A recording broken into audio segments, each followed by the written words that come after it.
ہوتی. اخلاق حسنہ کیا ہے؟ اخلاق حسنہ کی پہلی سیڑھی یہ ہے کہ تیرا اپنے رب پہ بھروسہ کتنا زیادہ ہے. اگر تو توکل والا نہیں تو تو اخلاق والا نہیں ہو سکتا. توکل علی اللہ پہلی سیڑھی ہے اخلاق حسنہ کی. میرے نبی پاک علیہ الصلوۃ والسلام نے فرمایا اگر تم اپنے رب پہ بھروسہ کرو گے تو اللہ تمہارے ساتھ وہی سلوک کرے گا جو پرندوں کے ساتھ کرتا ہے. تو صحابہ عرض کرنے لگے حضور پرندوں والا سلوک کرے گا؟ تو نبی پاک علیہ السلام فرمانے لگے پرندے سویرے بھوکے نکلتے, انہیں نہیں پتا ہماری فیکٹری کون سی ہے, کہاں جا کے مزدوری کرنی, ان کو نہیں پتا کس کھیت میں ہل چلانا ہے, ان کو نہیں خبر کہ کس دفتر میں جا کر کے بیٹھنا ہے. وہ سویرے بھوکے نکلتے ہیں اللہ پہ بھروسہ کر کے, لیکن نکلتے ضرور ہیں, جدوجہد ضرور کرتے ہیں.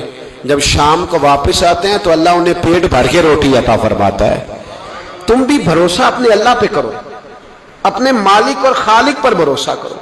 سارا بھروسہ ہی دنیا داروں پہ ہے, سارا بھروسہ. ہمارے حکمرانوں کو معاذ اللہ تعالیٰ ثم معاذ اللہ سارا بھروسہ ہی یہودیوں پہ ہے, عیسائیوں پہ ہے. ہمارا بھی سارا بھروسہ ایم این اے پہ, ایم پی اے پہ, چیئرمین کا انتظار کر رہے ہیں آئے گا تو گلی بنائے گا. تو نے 1.5 کروڑ روپے اپنے مکان پہ لگایا ہے, اگر 1 لاکھ تو گلی پہ لگا دے گا تو کیا حرج ہے اس میں, باقی لوگ بھی گزر جائیں گے. سارا بھروسہ دنیا داروں پہ. حضرت بایزید بسطامی رحمت اللہ تعالیٰ علیہ فرماتے ہیں کہ رمضان کا مہینہ تھا تو میرے بستان میں نا سارے میرے ہاتھ چومنے والے تھے.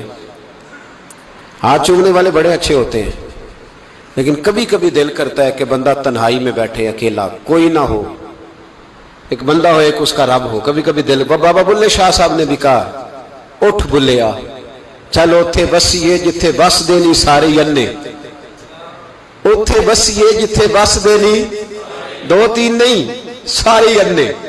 اٹھ بلیا چل اوتھے بسیے جتھے بس دینی سارے انے, نہ کوئی ساڈی ذات پچھانے نہ کوئی سانو منے.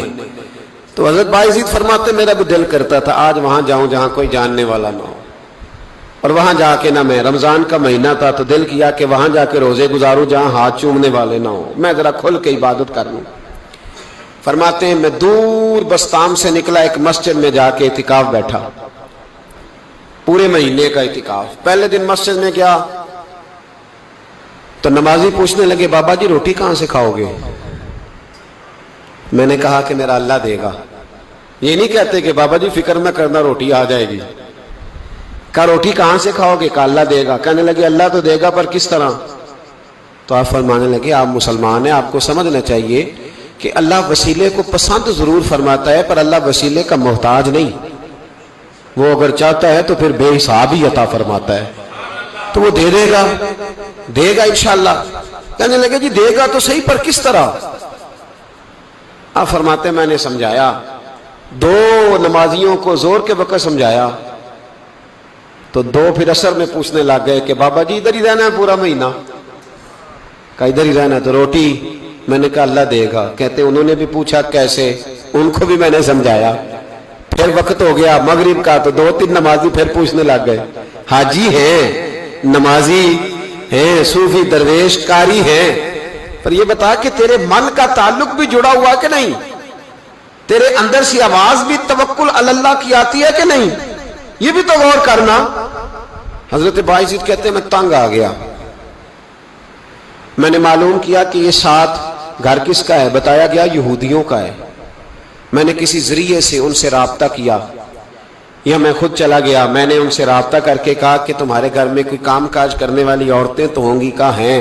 فرمایا مجھ سے پیسے لے لو, بس 2 روٹیاں سویرے مل جائیں سحری میں, 2 شام کو مل جائیں, تو میں سرکے سے کھاؤں یا کسی چیز سے تناول کروں, 2 روٹیاں مجھے صبح شام پیسے لے لو. فرماتے ہیں وہ مان گئے. اب میرا دل کرتا تھا کوئی نمازی مجھ سے سوال کرے تو میں ذرا اعلان کر دوں کہ میرا بندوبست ہو گیا ہے, میں ذرا اعلان کر دوں کہ میرا بندوبست, خرد نے کہہ بھی دیا لا الہ الا اللہ تو کیا حاصل, دل و نگاہ اگر مسلمان نہیں تو کچھ بھی نہیں. فرماتے ہیں میں ایک نمازی نے عصر میں پوچھ لیا کہ بابا روٹی, تو میں بول پڑا, میں انتظار میں تھا, میں بولا, میں نے کہا نمازیوں, حاجیوں, درویشوں, رمضان کے روزے رکھنے والوں, صائم الدہر قائم اللیل لوگوں, یہ ساتھ میرے پڑوس میں مسجد کے یہودی ہیں، میں نے پیسے چکا دیے ہیں، 2 روٹیاں سویرے 2 شام مل جائیں گے۔ کہتے اعلان کیا تو نمازی چپ کر گئے۔ اب 3 دن بیت گئے، کسی نے پوچھا ہی نہیں، اللہ، کسی نے پوچھا نہیں روٹی کہاں سے آئے گی۔ حضرت بایزید فرماتے ہیں فجر کا وقت تھا، سر سجدے میں رکھ کے میں کھول کے رویا اور نماز پڑھ کے میں نے نمازیوں سے کہا، او نمازیوں آؤ دوبارہ سے کلمہ پڑھیں، آؤ پھر سے کہیں لا الہ الا اللہ، آؤ پھر سے کلمہ پڑھیں۔ کہتے نمازی کہنے لگے تو کون ہوتا ہے ہمیں دوبارہ کلمہ پڑھانے والا؟ میں نے کہا یارو کس طرح کے مسلمان ہو کہ میں روز کہتا رہا اللہ دے گا، تم کہتے تھے کیسے دے گا، اور جب میں نے کہا 2 روٹیاں یہودی دے دیں گے تو تم خاموش ہو گئے ہو۔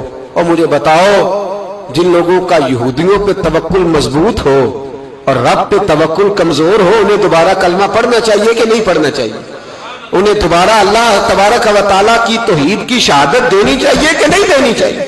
آؤ پھر سے کلمہ پڑھیں۔ قرت نے کہہ بھی دیا لا الہ الا اللہ تو کیا حاصل، دل و نگاہ اگر مسلمان نہیں تو کچھ بھی نہیں۔ کلندر لاہوری بول کے کہنے لگے جو میں سر بسجدہ ہوا کبھی تو زمین سے آنے لگی صدا، تیرا دل تو ہے صنم آشنا، تجھے کیا ملے گا نماز میں؟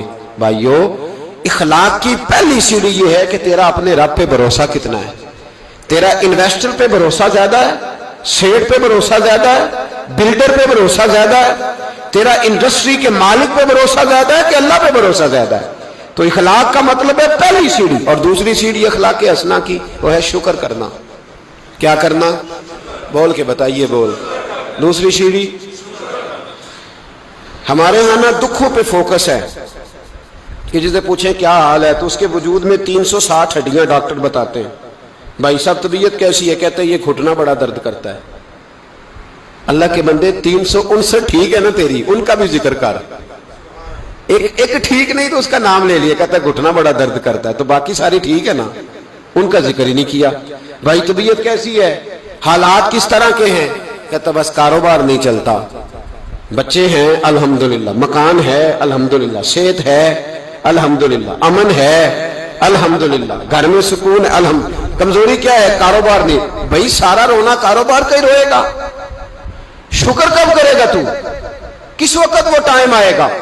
اللہ نے وعدہ فرمایا قرآن پاک میں، وعدہ فرمایا لئن شکرتم لازیدنکم، فرمایا تم شکر ادا کرو تمہارا رب تمہاری نعمتوں میں اضافہ فرما دے گا۔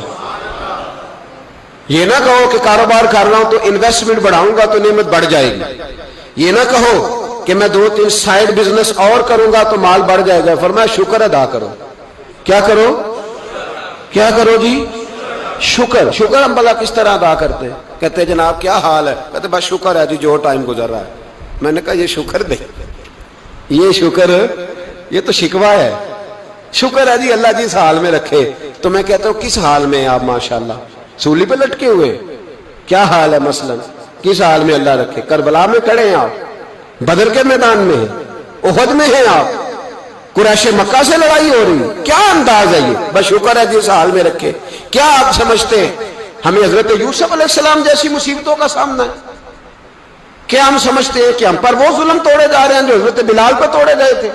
کتنا کمزور لفظ ہے، شکر ہے جس حال میں رکھے۔ کس حال میں ہے مطلب؟ تو کیا ہے؟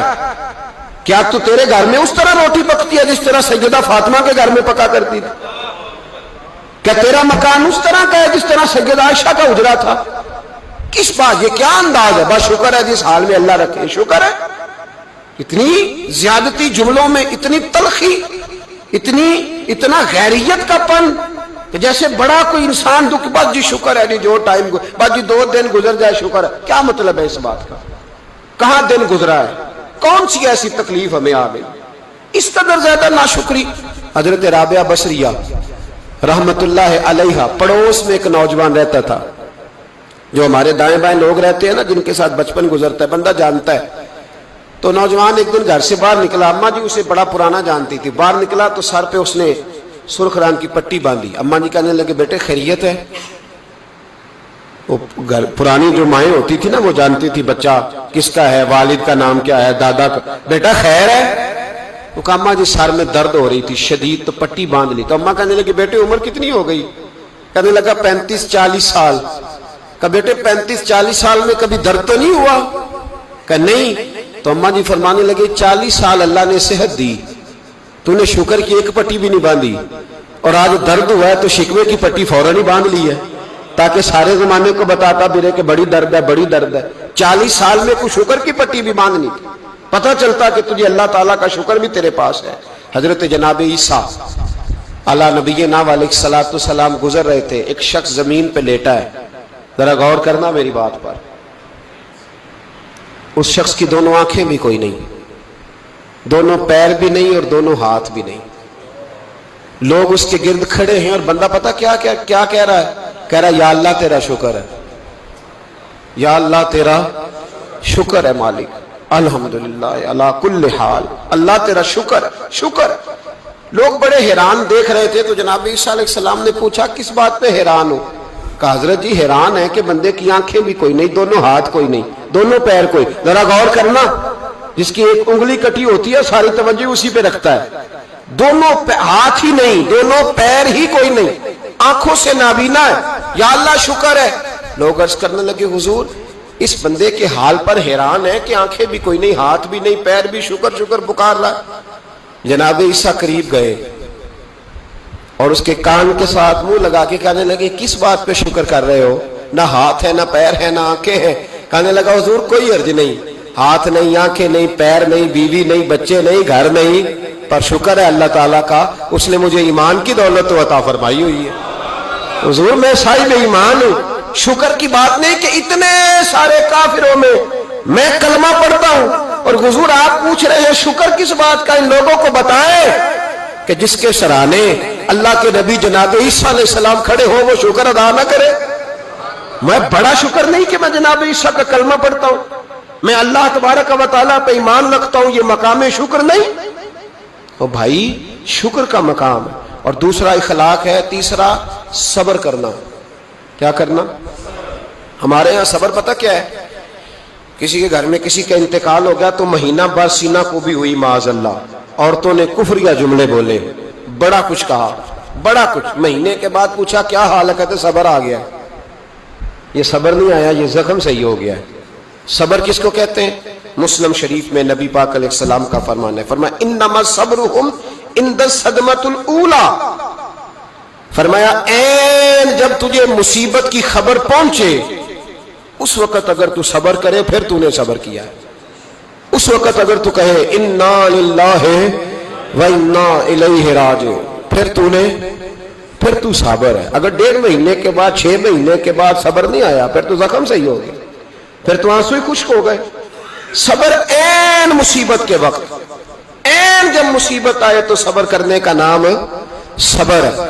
اندر حوصلہ پیدا کرے, صبر پیدا کرے. ہم نے جو اللہ سے نعمتیں لی ہیں وہ پیسے جمع کرا کے نہیں لی معاذ اللہ, اس نے اپنے فضل سے دی ہیں, اور جب چاہتا ہے اپنے کرم سے واپس بھی لے لیتا ہے. اپنی زندگی میں حوصلہ پیدا کرے. اور ایک بات اور, صوفیاء کرام, اولیاء کرام یہ فرماتے ہیں کہ دکھ انسان کو اللہ کے قریب کرتے ہیں. آپ کو نہ بھی سمجھ آئی تو جملہ بڑا مزیدار ہے, میری تربیت کرے گا. دکھ انسان کو اللہ کے قریب کرتے, سکھ بندے کو اللہ سے دور کرتے. یاد رکھنا, جن کو دکھ کوئی نہیں نہ ہوتا وہ تو بیت اللہ کے غلاف کو پکڑ کے بھی نہیں روتے. جو تڑپ رہے ہوتے نا, تڑپ رہے ہوتے, سسکیاں لے رہے ہوتے, ان کے قریب جا کے پوچھو بابا کیا مسئلہ ہے, تو کہتے ہیں بیٹی سسرال میں دکھی ہے, بیٹا جوان ہے پر بے اولاد ہے. دکھ ہے نا جن لوگوں کو, ان کے پاس درد ہے, ان کی آنکھوں میں آنسو ہے. لیکن جو سکھی ہیں ان کا ماحول, ان کے معاملات سخت ہو جاتے. حضرت ایوب علی نبینا علیہ الصلوۃ والسلام اللہ کے پیغمبر ہیں. اللہ نے بیٹے بھی دیے, کھیت بھی دیے, بہت زیادہ جانور بھی دیے, بڑی دولت, بڑا کچھ. رب آزماتا بھی ہے, اس کا نظام ہے. جتنا کہ اس کے قریب ہوتا ہے اتنا ہی زیادہ آزماتا ہے. فرشتے عرض کرنے لگے مولا جناب ایوب, اللہ کریم نے فرمایا یہ میرا دوست ہے, ایوب میرا نبی ہے، میرا پیغمبر ہے، میرا دوست ہے. تو فرشتے عرض کرنے لگے مولا جو اس کو اتنا نواز دے اس نے دوست تو بننا ہی ہوتا ہے. ایک روایت میں 7 بیٹے، ایک میں 14 بیٹے، کھیت کھلیان باغ بڑا کچھ، تو دوست تو بننا ہے. تو رب کریم نے فرمایا جاؤ ازما لو، جا کے جاؤ جا کے. کون کہہ رہا ہے؟ یاری تیری سونا تے ازمائشاں تیریاں اگ، اے سونا پرکھیا جاوندا ہی پہلو نال اگاں دے لگ، جاؤ ازما لو. فرشتے آ گئے، ایک ہی دن میں سارے باغ اجڑ گئے، جل گئے کھیت. ایک دن لگا، بننے میں وقت لگتا ہے، اجڑنے میں وقت نہیں لگتا. ایک دن لگا تو جانور ایک بیماری سے سارے مر گئے.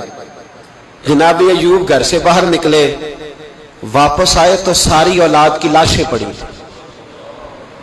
بڑا مشکل مسئلہ ہے نا، لیکن زبان پہ ایک ہی لفظ ہے، انا للہ و انا الیہ راجعون. حضرت ایوب صبر سے، حوصلے سے، اطمینان سے. اس پر بس نہیں، اللہ کے نبی پیغمبر. یہاں تو جو 5 نمازیں پڑھتا ہے وہ کہتا ہے مجھے بخار کیسے ہو گیا، حالانکہ میں نمازی ہوں. میں تو روزانہ سورۃ یاسین پڑھتا ہوں، میرے گھر میں فاقہ کیسے آ گیا. میں تو روزانہ صبح قرآن شریف کھولتا ہوں، پھر بھی حضرت جی میرے گھر کے اندر بیماری کا کیا لینا دینا. حضرت ایوب بیمار ہو گئے. 1 2 3 4 ہفتے، مہینے، سال نہیں، 16 سال بیت گئے بیمار ہیں. 16 سال بیت گئے، 16 سال. حضرت ایوب علیل ہے. ایک دن زوجہ قریب آئیں تو کہنے لگی آپ اللہ کے نبی ہیں، آپ جو بھی دعا کریں مالک قبول فرما لیتا ہے، دعا کریں آپ کو شفا دے دے. جناب ایوب فرمانے لگے ایک بات تو بتا، شفا کتنے دن رہی ہے؟ کہنے لگی 60 سال. فرمایا کھیت کھلیان اولاد مال دولت کتنا عرصہ رہا؟ کہا 60 سال. 60. آپ فرمانے لگے بیماری کو کتنے سال ہوئے؟ کہا 16 سال. فرمانے لگے ذرا مجھے تکلیفیں اور بیماریوں کو بھی 60 سال ہو لینے دے، پھر دعا بھی مانگ لوں گا. برابر تو ہو لے، ابھی تو صرف 16 ہوئے، 60 ہو لیں دعا مانگ لوں گا. اور فرمانے لگے دعا مانگنی چاہیے پر میرے رب کو پتا ہے ایوب کس حال میں ہے. بس زبان پہ یہ لفظ آئے تو اللہ نے فرشتوں سے فرمایا تم نے جانچ لیا ہے لیبلوکم ایکم احسن عملا؟ پتہ چل گیا؟ کہ مولا چل گیا. فرمایا جاؤ اب میرے بندے کو نواز دو. بس مالک بے نیاز ہے نا. بنجر زمینیں پھر سے آباد ہو گئی، پھر سے جانور آ گئے، پھر سے وہی لہر بہر ہو گئی. بیٹے بھی اللہ نے دے دیے، مال دولت جائیداد ہر چیز، گھر میں بیٹھے شفا بھی ہو گئی. حضرت ایوب کی زوجہ قریب بیٹھی ہے، سکھوں کے دن آ گئے. پوچھنے لگی ایوب ایک مسئلہ پوچھنا ہے. ایک بات ذہن میں آئی، اجازت دے تو دریافت کروں؟ فرمانے لگے پوچھو. تو زوجہ عرض کرنے لگی حضور بتلائیے دکھ اچھے کے سکھ، دکھ اچھے کے سکھ. تو جناب ایوب فرمانے لگے دن سارے اللہ کے ہیں، دن سارے اللہ، دکھی رکھے تب بھی مہربانی، سکھی رکھے تب بھی فضل اسی کے ہیں. پر اگر میرے دل کا حال پوچھے نا تو دکھ بڑے اچھے تھے، بڑے اچھے تھے وہ دکھ.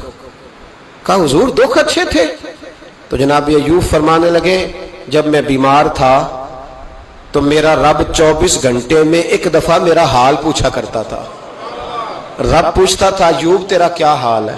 رب پوچھتا تھا، خدا خود میر مجلس بود، اللہ پوچھتا تھا. فرماتے ہیں 12 گھنٹے اس مزے میں گزر جاتے تھے کہ میرے رب نے میرا حال پوچھا ہے. 12 گھنٹے اس کیف میں بیت جاتے کہ اللہ نے حال پوچھا ہے. اور فرمایا اگلے 12 گھنٹے میں انتظار کرتا رہتا تھا کہ رب دوبارہ کب حال پوچھے گا. فرمایا 24 گھنٹے میں ایک دفعہ پوچھتا تھا. 2 عمر دراز مانگ کے لائے تھے 4 دن، 2 آرزو میں کٹ گئے، 2 انتظار میں. تو فرماتے ہیں بس یہ اس طرح حال گزر جاتا تھا. فرمانے لگے شفا تو ہو گئی، صحت تو ہو گئی، کھیت کھلیان تو ہو گئے، پر اب میرا رب میرا حال تو نہیں نہ پوچھتا. صبر کرنا سیکھیں، حوصلہ پیدا کریں. یہ چھوٹی چھوٹی باتوں پہ، چھوٹے چھوٹے معاملات پہ رونے لگنا اور چھوٹی چھوٹی چیزوں کو آڑ بنا کر ناشکری کرنا صبر پیدا کریں. یہ بہت اعلیٰ عادت. اگر آپ میں حوصلہ ہوگا نا تو گھر کے اندر بہت سارے معاملات، گھر کے اندر، دفتر کے اندر، فیکٹری کے اندر، معاشرے کے اندر صحیح رہیں. لیکن اگر آپ صبر کے عادی نہیں، صبر نہیں کرنا آتا تو پھر تو بڑی جلدی آپ کے معاملات بگڑنے لگے۔ چوتھی عادت ہے نیکیاں کر کے ان کو بھولنا سیکھیں۔ نیکی کر کے بھول جایا کریں۔ کسی کو روٹی کھلا کے اسے یاد نہ رکھیں، کسی کو رستہ دکھا کے پھر اسے یاد نہ رکھیں۔